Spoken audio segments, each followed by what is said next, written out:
कहानी की शुरुआत में हम एक खूबसूरत महिला को देखते हैं जिसका नाम एलिस है और उसकी उम्र 40 साल है। एलिस पिछले 8 सालों से पेरिस की एक फैशन मैगजीन के लिए काम कर रही है।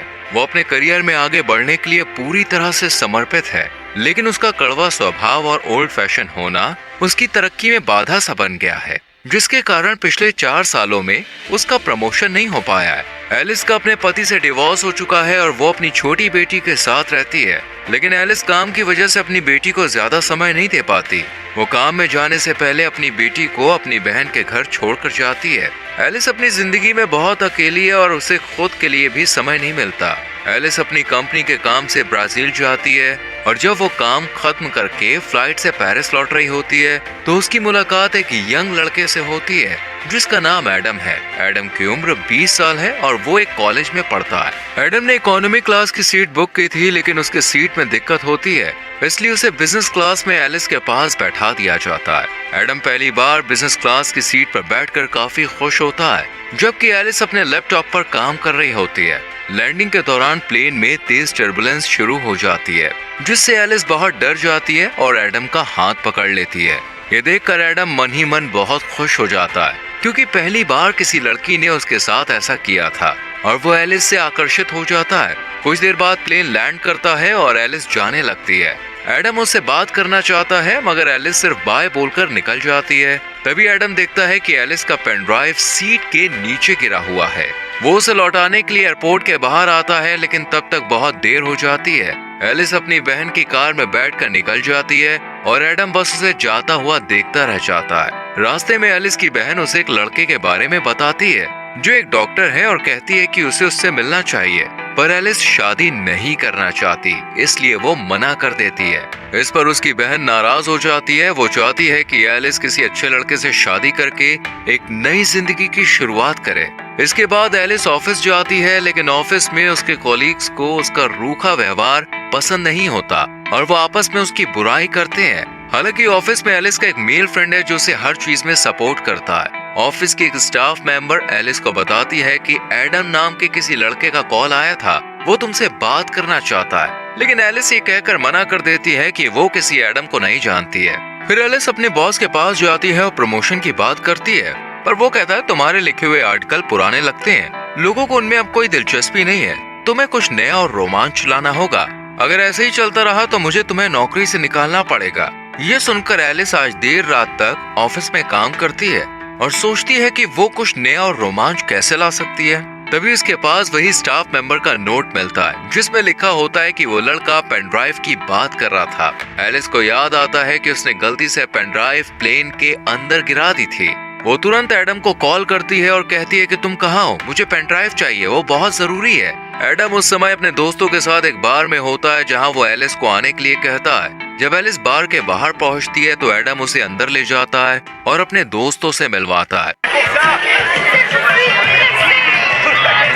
वहाँ एलिस के ऑफिस की 2 लड़कियां भी होती हैं जो एलिस को एडम के साथ देखकर हैरान हो जाती हैं। एलिस को पेन ड्राइव लेकर जल्दी निकलना होता है, इसलिए वो एडम से पेन ड्राइव मांगती है। इस पर एडम कहता है कि पेन ड्राइव मेरे घर पर है, इसलिए हमें वहाँ जाना होगा। वो दोनों बाहर आते हैं और एडम उसे अपने स्कूटर पर बैठने को कहता है। एलिस पहली बार स्कूटर पर बैठ रही होती है, इसलिए वो थोड़ा हिचकिचाती है।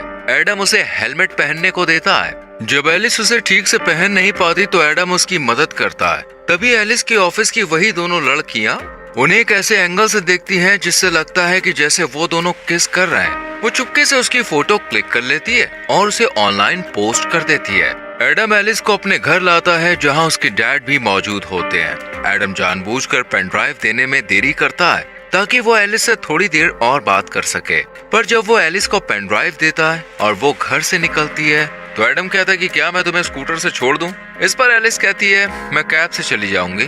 फिर एडम कहता है क्या हम कभी बाहर कॉफी पीने चल सकते हैं? इस पर एलिस कुछ नहीं कहती, मुस्कुराती है और थैंक यू कहकर चली जाती है। अगले दिन जब एलिस ऑफिस जाती है तो सब लोग उसे अजीब निगाहों से देख रहे होते हैं। एलिस कुछ समझ नहीं पाती, तभी उसकी एक कॉलीग उसे और एडम की फोटो दिखाते हुए कहती है कि तुम दोनों की ये फोटो किसी ने ऑनलाइन डाल दी है और सबको लग रहा है कि वो और एडम किस कर रहे थे। पर एलिस जानती है कि ये सिर्फ एक गलतफहमी है, ऐसा कुछ नहीं हुआ था।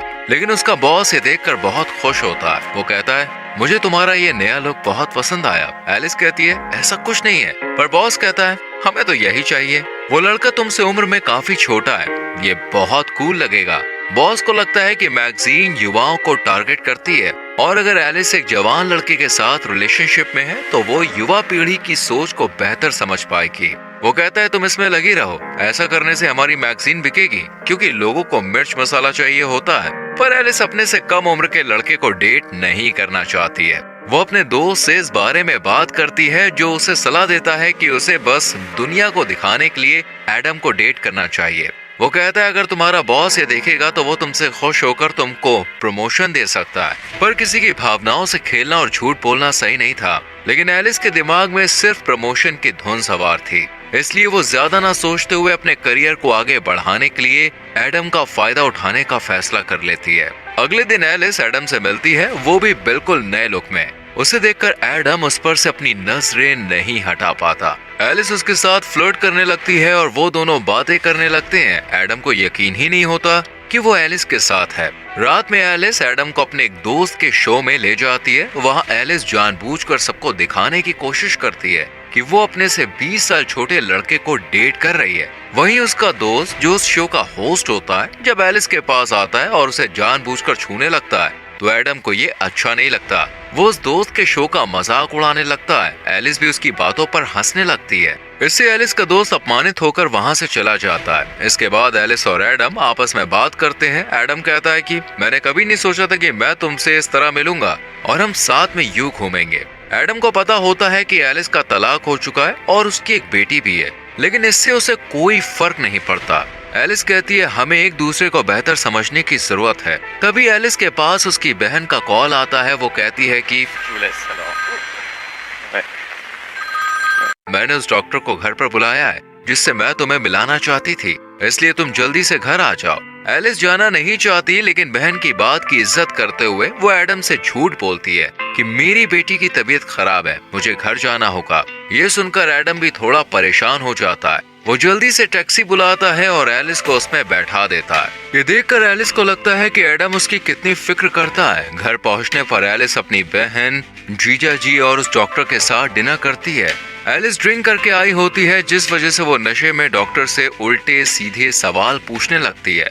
इसमें डॉक्टर को बुरा लगता है और वो वहाँ से चला जाता है। यहाँ एलिस लगातार कोशिश कर रही होती है कि बॉस उससे खुश होकर उसे प्रमोशन दे दे, लेकिन ऐसा नहीं हो रहा था। इसलिए वो एडम को एक फैशन शो में लेकर जाती है, जहाँ उनकी कंपनी की सीईओ और बॉस मौजूद होते हैं। जब शो के दौरान मॉडल्स रैंप वॉक कर रही होती हैं, तभी एक लड़की गिर जाती है। ये देखकर एडम तुरंत उसे उठाने के लिए आगे बढ़ता है। सीईओ को एडम का ये व्यवहार बहुत अच्छा लगता है। शो खत्म होने के बाद एडम और एलिस पार्टी में ड्रिंक करते हैं और डांस करने लगते हैं। डांस करते वक्त वो दोनों बहुत करीब आ जाते हैं, लेकिन कुछ होने से पहले ही एलिस देखती है कि कुछ लड़कियां उनकी तस्वीरें क्लिक कर रही है। ये देखकर एलिस तुरंत एडम का हाथ पकड़कर उसे बाहर ले आती है। एडम एलिस को अपनी स्कूटर में बैठाकर उसके घर तक छोड़ देता है।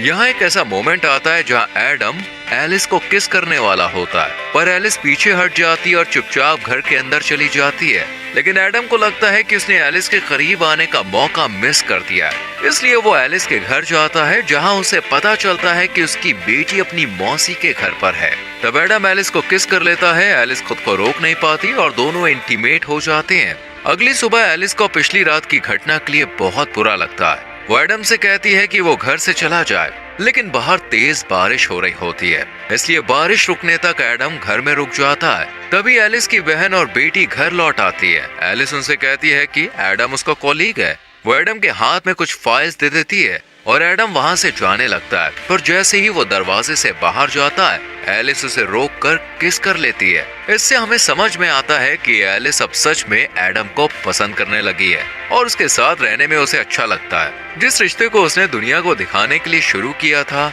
अब वो सचमुच एक एहसास में बदल चुका है। इसके बाद से एडम और एलिस अक्सर साथ में घूमने लगते हैं। एडम उसे सरप्राइज देता है, उसे घुमाने ले जाता है, जो एलिस को बहुत पसंद आता है। अब एलिस और एडम के बीच गहरी भावनाएं विकसित होने लगती हैं। दोनों साथ में बहुत खुश होते हैं एक दिन एडम एलिस से पूछता है कि तुम दिखने में खूबसूरत हो, अमीर हो, तो फिर तुमने मुझे पसंद क्यों किया? इसका जवाब एलिस के पास नहीं होता, क्योंकि वो अपने फायदे के लिए एडम के साथ रिश्ते में आई थी। पर अब उसे सच में एडम से प्यार हो गया है। कुछ दिन के बाद एलिस को काम में प्रमोशन मिल जाता है, जिससे वो बेहद खुश होती है। लेकिन अब वो एडम के बारे में सोचने लगती है, क्या उसे इस रिश्ते को जारी रखना चाहिए?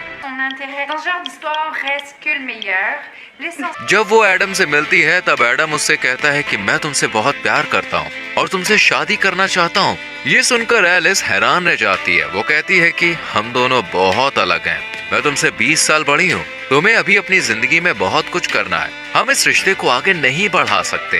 एलिस कहती है, मैं तुमसे प्यार करती हूँ, पर मेरी जिंदगी में बहुत सारी जिम्मेदारियां हैं। मेरी बेटी है, मेरा काम है। ऐसे में हम साथ नहीं रह सकते। लोग हमारे रिश्ते को लेकर क्या कहेंगे? वो कहती है, शायद यही बेहतर होगा कि हम यहीं पर रुक जाएं। लेकिन एडम उसकी बातों को नहीं मानता। फिर भी एलिस वहाँ से चली जाती है। एलिस जानती है कि उसने एडम को पहले सिर्फ प्रमोशन के लिए इस्तेमाल किया था, लेकिन अब उसे भी उससे सच में प्यार हो गया है और वो उसके साथ रहना चाहती है। फिर भी अपनी जिम्मेदारियों और समाज के डर के कारण वो एडम से दूर हो जाती है। एलिस एडम से दूर होकर बहुत अकेला और तन्हा महसूस कर रही होती है। उसके लिए एडम को भुलाना काफी मुश्किल हो रहा था। वहीं एडम का भी यही हाल था। वो अपने दुख को अपने पिता से साझा करता है। उसके पिता उसे समझाते हैं और कहते हैं, जब मैं तुम्हारी उम्र का था तब मुझे भी प्यार हुआ था। ये सब चलता रहता है, तुम्हें अपनी जिंदगी में आगे बढ़ना होगा।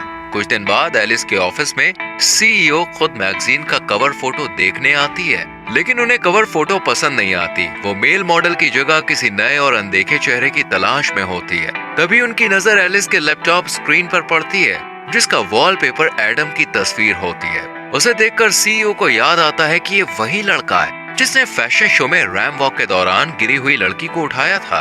वो चाहती है कि एडम उनके मैगजीन का नया मॉडल बने। ये सुनकर एलिस को अच्छा नहीं लगता। वो नहीं चाहती कि वो फिर से एडम से मिले, लेकिन अपने बॉस के कहने पर उनकी बात उसे माननी पड़ती है। एलिस एडम को कॉल और मैसेज करती है और एडम एक टूटे हुए आशिक की तरह घर में बैठकर ड्रिंक कर रहा होता है। वो एलिस के कॉल और मैसेज का गुस्से में जवाब नहीं देता। तब एलिस खुद उसके घर जाती है और उसे अपने साथ बाहर लेकर आती है। एडम को लगता है कि अब एलिस फिर से उसके साथ रिश्ता शुरू करना चाहती है, लेकिन एलिस उसे बताती है कि तुम्हें मैगजीन के लिए मॉडल बनना होगा, तुम्हें खूबसूरत लड़कियों के साथ काम करने का मौका मिलेगा और इसके लिए तुम्हें पैसे भी मिलेंगे। ये सुनकर एडम गुस्से में आ जाता है। उसे समझ में आ जाता है कि एलिस अपने काम के लिए उसके पास आई है। वो कहता है, मैं अब तुमसे मिलना नहीं चाहता, अच्छा होगा हम कभी ना मिलें, और वो गुस्से में वहाँ से चला जाता है। जिस दिन एडम का फोटो शूट होना होता है, सभी एडम के आने का इंतजार कर रहे होते हैं। एलिस को डर लगता है कि अगर एडम नहीं आया तो उसे नौकरी से निकाल दिया जाएगा। तभी एडम वहाँ पे आ जाता है, क्योंकि वो अभी एलिस से प्यार करता है। उसे मेकअप रूम में ले जाया जाता है, जहाँ उसका लुक तैयार किया जा रहा होता है। कभी उसके पास एलिस का दोस्त आता है और एडम से माफी मांगता है। वो कहता है कि मैंने ही एलिस को सलाह दी थी कि वो तुम्हारे साथ झूठा रिश्ता बनाए ताकि उसे प्रमोशन मिल सके। ये सुनकर एडम को बहुत दुख होता है कि एलिस का प्यार एक नाटक था। वो बाहर आता है और सबके सामने एलिस को किस कर लेता है। फिर एडम अपना फोटो शूट करवाता है, लेकिन ये सब उसके लिए नया अनुभव होता है। वो अच्छे से पोज नहीं दे पा रहा होता है और फोटोग्राफर को बार बार उसे निर्देश देने पड़ते हैं, जिससे एडम चिढ़ जाता है और वहाँ से जाने लगता है। तभी एलिस उसे समझाने के लिए आती है, पर एडम उस पर गुस्सा करता है और कहता है, मैंने तुमसे दिल से प्यार किया और तुमने अपने फायदे के लिए मेरा इस्तेमाल किया। फिर एडम दुखी होकर वहाँ से चला जाता है, जिससे एलिस को भी बहुत बुरा लगता है। उसका बॉस भी उसे नौकरी से निकाल देता है। अब वो पूरी तरह से अकेली पड़ जाती है। वो एडम को भूल नहीं पा रही होती है और उसकी यादें उसे हर पल सताती रहती है। एलिस को एहसास होता है कि उसके लिए करियर से ज्यादा जरूरी वो इंसान है जिससे वो प्यार करती है। इसलिए एलिस एडम के कॉलेज जाती है और सबके सामने कहती है, मैंने अपने भविष्य को लेकर सोचना छोड़ दिया है और मुझे फर्क नहीं पड़ता कि समाज हमारे बारे में सोचेगा। अब मैं सिर्फ तुम्हें चाहती हूँ, मैं तुमसे प्यार करती हूँ और तुम्हारे साथ रहना चाहती हूँ। वो एडम से माफी मांगती है। एडम उससे अब भी प्यार करता है। वो उसे किस कर लेता है और माफ कर देता है। इसके बाद से दोनों साथ में हंसी खुशी रहने लगते हैं और इसी के साथ मूवी खत्म हो जाती है। दोस्तों, अगर आपका परिवार और समाज आपके रिश्ते के खिलाफ हो जाए तो क्या आप अपना प्यार निभा पाएंगे? इस पर अपनी राय कमेंट सेक्शन में जरूर दें। वीडियो को लाइक और शेयर करें और चैनल को सब्सक्राइब करके बेल आइकॉन प्रेस करें। मिलते हैं अगली वीडियो में। Till then, bye bye. Take care.